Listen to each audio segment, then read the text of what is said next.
Et dans un instant, dans Top Rugby, nous allons essayer de savoir comment et pourquoi, encore une fois, l'UBB a tremblé malgré sa victoire 37-33 à Pau. Pour nous en parler, il y a notre invité, Cameron Woki. Bonsoir. Bonsoir.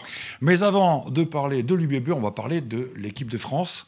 Vous avez été appelé en équipe de France. Voilà, votre réaction. Très heureux, toujours aussi fier de représenter la France et de monter à Marcoussis. C'est l'objectif de tout joueur de rugby, voilà, c'est d'être international. Donc toujours content de représenter la France et de pouvoir jouer des grandes nations. Qu'est-ce qu'on ressent là quand on reçoit le coup de téléphone ? Il y a beaucoup d'émotions, hein. On est forcément ému, on a beaucoup de joie aussi, beaucoup de fierté. Hein.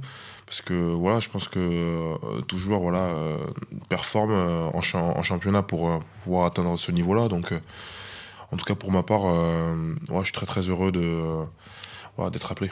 Avec la possibilité peut-être d'affronter les All Blacks pour la première fois avec la grande équipe de France. Hilaire Galtier, ça n'est pas arrivé encore, c'est l'une des nations que vous n'avez pas affrontées. Vous pensez aujourd'hui que le groupe France, l'équipe de France, a le potentiel pour battre les Blacks, peut-être en novembre, on l'espère? Alors ça je sais pas si on a le potentiel. En tout cas, je sais qu'on monte crescendo. Je sais que voilà, on prend confiance en gagnant des matchs. Donc forcément, ça va être un gros match à jouer. Là, je me projette, mais c'est encore dans longtemps. Mais forcément, je pense que tous les joueurs qui auront la chance d'être sur cette feuille de match auront forcément l'envie de performer et de gagner contre les Blacks en France. Parce que voilà, ça nous permet aussi de se projeter sur la Coupe du Monde, qui va être notre match d'entrée à la Coupe du Monde. Donc c'est un énorme challenge. C'est forcément des super matchs à jouer.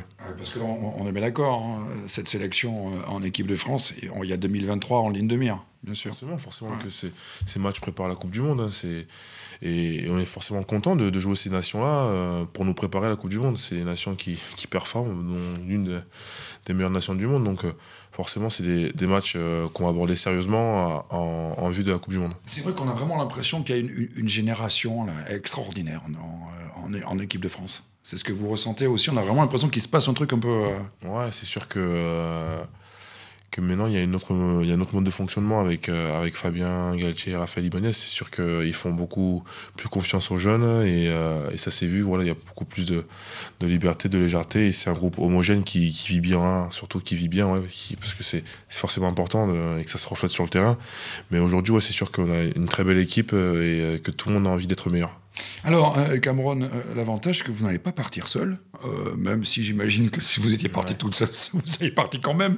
Il y a avec vous Thierry Paiva, Maxime Lucu, Romain Buros, Mathieu Jalibert et Yoram Moefana. 6 joueurs de l'UBB en équipe de France. Alors vous dites que vous êtes fiers, bien sûr, d'être en équipe de France, mais au vu du nombre de joueurs de l'UBB, vous pouvez être fiers aussi de ce que vous faites ensemble avec l'UBB depuis le début de la saison. Hein. C'est clair, c'est incroyable ce qu'on fait en championnat, surtout parce qu'il faut le souligner, c'est que tous ces joueurs sélectionnés ont mouillé le maillot pour l'UBB depuis le début de la saison et voilà, le travail paye et ils ont été récompensés. On a tous été récompensés aujourd'hui et forcément aussi, je pense qu'ils sont très fiers d'être sélectionnés et on est surtout très fiers que le club soit représenté en équipe de France. Vous vous êtes appelé là aujourd'hui ? Oui, moi j'ai Mathieu tous les jours, donc. Oui, on s'est appelé et puis oui, on a eu le temps de se féliciter tous. On était très, très contents d'être appelés.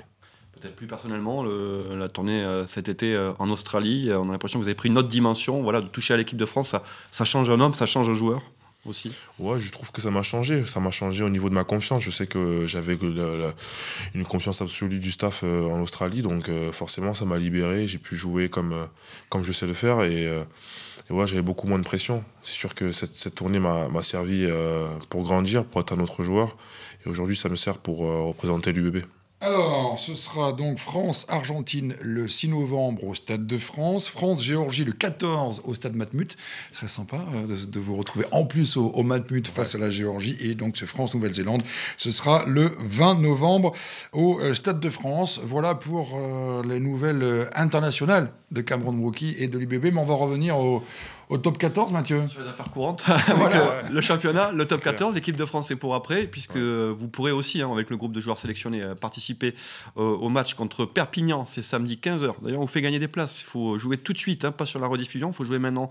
Vous envoyez un mail à jeu@tv7.com pour aller voir le match contre l'USAM. Mais d'abord, il y avait ce déplacement au Hameau, un stade qui vous réussissait pas trop. On en a parlé la semaine dernière dans cette émission. Et on va voir les images tout de suite de ce résumé sous un beau soleil béarnais avec une entame de match, encore une fois, parfaite. Ce sont d'abord les Palois qui avaient ouvert le score avec une pénalité, 3-0. Mais Mathieu Jalibert, dès la 7e minute, va se mettre en évidence avec un premier essai. Ça nous rappelle un peu le scénario de la semaine dernière, quand même, Cameron, avec une entame de match parfaite. Vous avez tout misé sur la première mi-temps ? Non, on savait que face à cette équipe qui, depuis cette année, on trouve que, voilà, qu'ils ont un état d'esprit super, qui ne lâche rien, qu'ils ont gagné 2 matchs à 14. Donc voilà, on savait qu'il fallait faire une grosse entame parce que sinon ça va être difficile de gagner au Hameau, sachant qu'on a pas mal de difficultés à gagner là-bas depuis certaines années. Donc on savait qu'il fallait qu'on fasse une grosse entame, ce qu'on a pu faire. Et ça nous a permis de gagner le match surtout. Alors c'est vrai qu'au début de la saison, on s'en souvient, vous aviez un peu de mal en première mi-temps, et ça allait beaucoup mieux en seconde. Maintenant, c'est un petit peu l'inverse. Il va falloir arriver à trouver la bonne mesure, là. Ouais, mais je pense qu'au fur et à mesure des matchs, on va réussir à se réguler. C'est sûr que en ce moment, ça fait déjà 2 matchs que en deuxième mi-temps, voilà, il y a le régime qui baisse, puis on arrive quand même à gagner les matchs grâce à notre état d'esprit. Mais au fur et à mesure des matchs, je pense qu'on va réussir à trouver ce truc qui va nous garder la performance au plus haut. Parce qu'il faut retenir un chiffre, 27-9 pour l'UBB à la pause. Là, on se dit, ça y est, le match plein, on va l'avoir, il n'y a plus qu'à faire la seconde mi-temps sur le même tempo, et ça va le faire. Il y a un autre chiffre aussi, malheureusement, qui est important, c'est 11 pénalités contre l'Union Bordeaux-Bègles, et 7 en avant. Ça explique que les Palois sont restés quand même au contact, parce qu'on a vu le deuxième essai, on a laissé effectivement la séquence où Cameron va gratter un ballon. Cameron qui était aussi à l'origine de l'essai de se tenir avec une belle percée. J'ai cru que vous alliez y aller tout seul, mais il y avait un dernier défenseur, donc vous avez quand même pu passer le ballon. Et donc on a laissé le grattage, et l'Union Bordeaux-Bègles qui va avec l'interception, là vous allez la suivre, de Mathieu Jalibert qui inscrit un 3e essai. On est à 3 essais à 0 à la mi-temps, 27-9. C'est vrai qu'on s'est dit tout va rouler pour l'Union Bordeaux-Bègles, mais il y avait quand même déjà un petit peu d'indiscipline dans cette première mi-temps, qui a permis aux Palois de rester au contact. Ouais, c'est ça. C'est que malgré la performance en première mi-temps, on voit que tout n'est pas correct. On voit qu'on fait pas mal de fautes, ce qui permet à l'équipe paloise de rester dans le match. Et puis après, je pense qu'en seconde mi-temps, on fait pas mal d'erreurs. Et ce qui amène aux 2 essais palois. Est-ce que la stratégie, qu'est-ce que vous êtes dit ? Parce que vous saviez que les Palois, là on est en début de seconde période, on rappelle, donc 27-9 à la pause, et effectivement les Palois, vous en doutiez qu'ils allaient revenir fort, je pense, au retour d'Avassieur, et malgré tout vous avez été surpris quand même par cette entame de seconde mi-temps des Palois avec Astoy qui relance vraiment son équipe, puisqu'on est à 4 minutes après, en seconde mi-temps, ça fait 27-16 et ça relance vraiment les Palois. Ouais, ça les relance complètement. C'est sûr qu'après, à la mi-temps, voilà, on s'est juste dit qu'il fallait garder le même rythme, qu'il fallait rester concentré et surtout discipliné. Et pas fermer le jeu, pas garder plus le ballon, c'était pas. Non, est-ce que c'est peut-être ce qu'il aurait fallu faire, peut-être plus tenir. Je pense pas justement, quand on a une avance comme ça, il faut pas surtout pas fermer le jeu. Il faut là jouer comme on sait le faire. Et voilà, comme on a pu le faire sur cette action-là, voilà, ne pas hésiter à jouer de nos 22, voilà, pour gagner du terrain et puis marquer derrière surtout.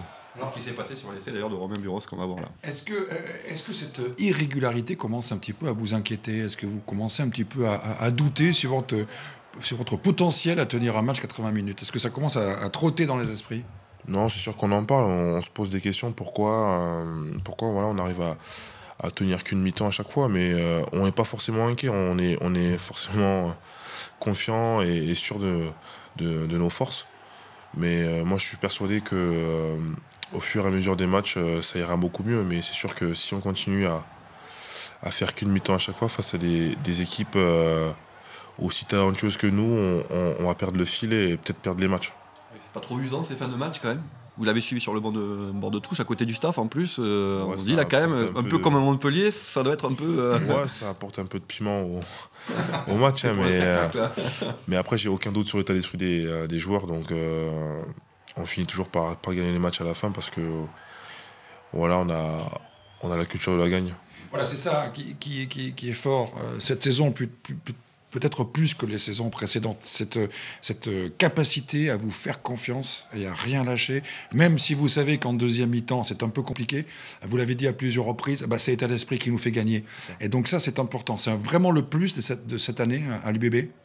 Ouais, c'est ce qu'on a travaillé là-dessus en stage vision pendant la pré-saison, et c'était même vraiment le mot d'ordre où on s'est dit qu'il fallait qu'on ait cette culture de la gagne, qu'il fallait qu'on gagne tout le temps, qu'on lâche jamais, et qu'un match c'était 80 minutes.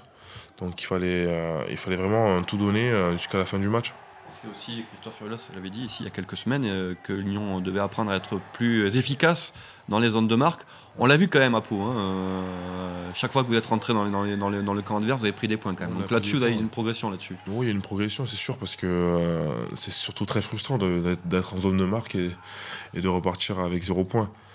Surtout avec tout le travail des avant, tout le travail des 3 quarts aussi. Donc voilà, on a essayé d'être aussi patient, parce que on manquait de patience dans la zone de marque. On a essayé d'être patient contre Pau, et voilà, on est reparti avec des points. Alors, quelques mots sur le prochain match, donc l'UBB face à Perpignan, juste avant de partir en équipe de France. Ce match-là, vous le voyez comment? Perpignan qui est avant-dernier. Il faut se méfier quand même, j'imagine. Hein, bien sûr, toujours. Bien sûr. On s'est fait piéger à Biarritz lors de la première journée. Cette défaite à Biarritz, vous en parlez encore, hein, on est à 8 journées après. C'est pas mal pour un bien, justement. On a dit ça l'année dernière, qu'il y avait il y a des défaites qui peuvent aussi permettre de se remettre. Certains joueurs ont dit que ça a été une piqûre aussi de dire ça y est, la saison a redémarré. Est-ce que c'était pas finalement un mal pour un bien de perdre à Biarritz d'entrée? Ça vous a pas remis un peu dans les... On a préféré gagner. Hein.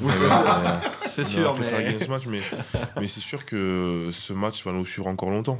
Voilà, c'est un match qui nous a appris à être humble, surtout. Voilà, à respecter l'adversaire, et je peux vous assurer que ce week-end on va respecter Perpignan en travaillant correctement cette semaine, et en les prenant surtout pas les prendre de haut, quoi. Merci beaucoup, Cameron Mouquet, d'être venu sur ce plateau. Encore une fois, félicitations. Alors, parce que c'est bon à répéter, il y aura donc avec vous Thierry Paiva, Maxime Lucu, Romain Buros, Mathieu Jalibert, Youra Moefana, 6 joueurs de l'UBB en équipe de France, et ça, chapeau. Et puis, pour parler des équipes de Nouvelle-Aquitaine, il y aura 3 Rochelais, Aldrit, Antonio et Danti. Et puis, Antoine Astoy, qui vous a fait un peu de mal le week-end dernier, qui lui également sera en équipe de France. Merci beaucoup d'être venu sur le plateau. Avec plaisir.